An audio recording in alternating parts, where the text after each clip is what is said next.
Hi friends, అందరికీ నమస్కారం అండి. Please subscribe my channel, support me. ఈరోజు రెసిపీ అయితే పుదీనా రైస్ అనమాట.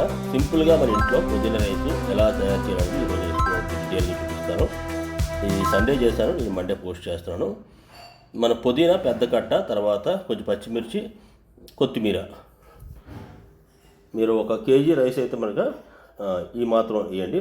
ఒక పెద్ద కట్ట, 4 కట్టలు కొత్తిమీర చూడొచ్చు మీరు. దాంట్లోని చిన్న గ్రేవీ పట్టడానికి ఒక 2-3 ఉల్లిపాయలు వేసాను అనమాట.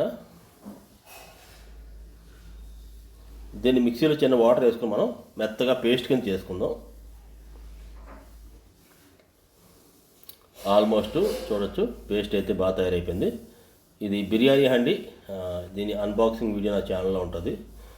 బెజ్రాజ్ అనమాట, చాలా బెస్ట్ ఇది బిర్యానీ హండి. మనకి ఆల్మోస్ట్ ఒక 2 కేజీ అబోవ్ రైస్ కూడా ఇందులో కుక్ చేసుకోవచ్చు. ఇది ట్రైప్లే కలెక్షన్. ఇందులో గరం మసాలా సామాన్లు, కొంచెం కాజు, ఒక 2 చెక్కలు, 4 లవంగులు, 4 ఇలాచి అంటే మనకి యాలకులు, తర్వాత చిన్న జాజి పువ్వు, జీడిపప్పు. ఇందులో కట్ చేసుకోండి పచ్చిమిరపకాయలు. ఇవి కొంచెం బాగా ఫ్రై అయిన తర్వాత మనం కట్ చేసి పెట్టుకుంటే ఆనియన్స్, ఒక పెద్ద సైజు ఆనియన్స్ అయితే ఒక 2, చిన్నవి అయితే ఒక 3-4 వేసుకోండి. దీన్ని మంచి బ్రౌన్ షేడ్ వచ్చేదాకా ఫ్రై చేద్దాం.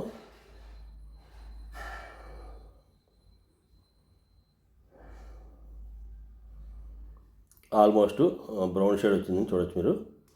కొంచెం ఉప్పు వేద్దాం, ఉల్లిపాయలు బేగా మగ్గిపోతాయి.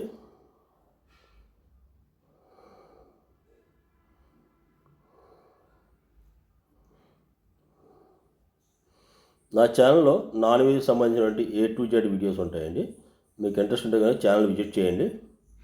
వీడియో అయితే చాలామంది చూస్తున్నారు కానీ సబ్స్క్రైబ్ చాలా తక్కువ మంది చేస్తున్నారు. ప్లీజ్ ఇంకొకసారి రిక్వెస్ట్ చేస్తున్నాను, please subscribe my channel, support me. 2 స్పూన్లు అల్లం వెల్లుల్లి పేస్ట్ అన్నమాట. ఫ్రెష్గా దంచుకుందంటే మంచి ఫ్లేవర్ ఉంటుంది. చూడవచ్చు ఆల్మోస్ట్ కుక్ అయిపోయి. ఇప్పుడు మనం ముందుగా చేసి పెట్టుకున్నాం కదా పేస్ట్, పుదీనా, హరిమిర్చి, అది పచ్చిమిరపకాయలు, కొత్తిమీరది ఇందులో వేసి చాలాసేపు ఫ్రై చేయాలన్నమాట. మనకు ఆయిల్ అనేది తేలాలి బయటికి.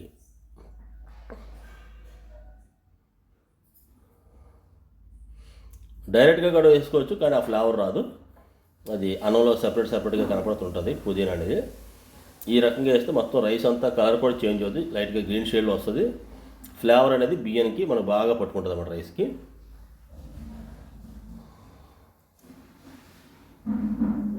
ఇంక ఇందులో ఏమీ వేయకూడదండి. మనం జస్ట్ రైస్ని కూడా వేసుకొని బాగా ఫ్రై చేసుకోవాలన్నమాట. ఇది మన ఇంట్లో సింపుల్గా చేయొచ్చు. మీరు కూడా ఒకసారి ట్రై చేయండి. నేను అన్ని బిర్యానీ పెట్టాను, పన్నీర్ బిర్యానీ, చికెన్ బిర్యానీ, మటన్ బిర్యానీ, తర్వాత దూపుడు బోత్ బిర్యానీ అన్నీ పెట్టాను. అన్ని వీడియోలు ఉంటాయి. ఇంకా బాగా దగ్గరికి అయిపోయింది. ఇప్పుడు మనం కడిగి పెట్టుకున్న బియ్యాన్ని ఇందులో వేసి దీంతో ఒకసారి బాగా ఫ్రై చేసుకుందాం.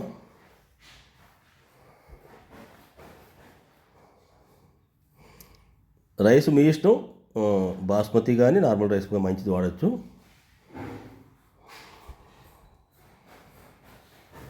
బాయిల్ చేసుకున్నటువంటి వాటర్ ఉంది కదా, నేను కెటిల్లో బాయిల్ చేశాను. నేను 2 గ్లాసులు తగ్గిస్తున్నాను. కేజీ అంటే 4 గ్లాసులకి నేను మామూలుగా 8 వేయాలి. దీనికి 6 గ్లాసులు వేస్తున్నాను. ఎందుకంటే ఆల్రెడీ ఉల్లిపాయలు, మనకి పుదీనా పేస్ట్ కూడా ఉంది కాబట్టి మనకి వాటర్ అనేది చాలా తక్కువ పడుతుంది. ఇదే టైంలో మనం ఉప్పు అనేది కొంచెం చూసుకోవాలి, ఎందుకంటే రైస్ కుక్ అయిన తర్వాత ఉప్పు లాగేస్తుంది. మన రైస్ ఉప్పు సరిగ్గా సరిపోవాలనుకుంటే బిర్యానీకి ఈ టైంలోని వాటర్ వేసుకుంటాడు. కొంచెం ఎక్కువగా ఉంటే రైస్ ఉడికేటప్పటికి ఆ ఉప్పు అంతా అందులోకి వెళ్ళి మనకు కరెక్ట్గా అవుతుందన్నమాట.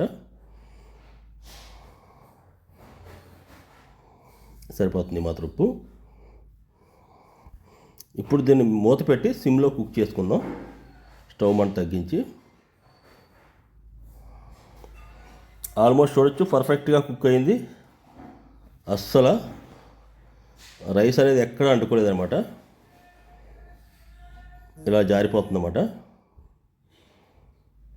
రైస్ కూడా పర్ఫెక్ట్ కుక్ అయిపోయింది. దీనికి కాంబినేషను నేను స్పెషల్గా ఒక ఫిష్ రెసిపీ చేశానండి, అది నెక్స్ట్ వీడియో పోస్ట్ చేస్తాను. అది మన ఒంజులం ఫిష్ అనమాట. నేను చాలా వీడియోలు పోస్ట్ చేశాను. ఇది కొంచెం డిఫరెంట్గా ఈరోజు ప్రిపేర్ చేశాను అనమాట. మంచి కలర్ఫుల్గా ఉంటుంది, మంచి టేస్టీగా ఉంటుంది. చేపల రెసిపీలు కూడా చాలా నా ఛానల్లో ఉంటాయి. అన్నీ సింపుల్గా ఇంట్లో ఎలా చేసుకోవచ్చు అనేది ఉంటుంది అన్నమాట. మీరు కనుక వాచ్ చేయండి. టేస్ట్ అయితే అమోఘంగా వచ్చిందండి దీంతో. ఇందులో చికెన్ కర్రీ కానీ ఇలా ఫిష్ గట్టిగా గ్రేవీ చేసుకొని పెట్టుకుంటే చాలా మంచి టేస్ట్ ఉంటుంది.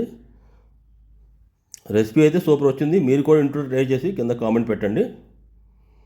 ఈ వీడియో కానీ నచ్చినట్లయితే please subscribe my channel, support me. ఇంకొక వీడియోతో మీ ముందుకు వస్తాను. అందరికీ నమస్కారం. Thank you.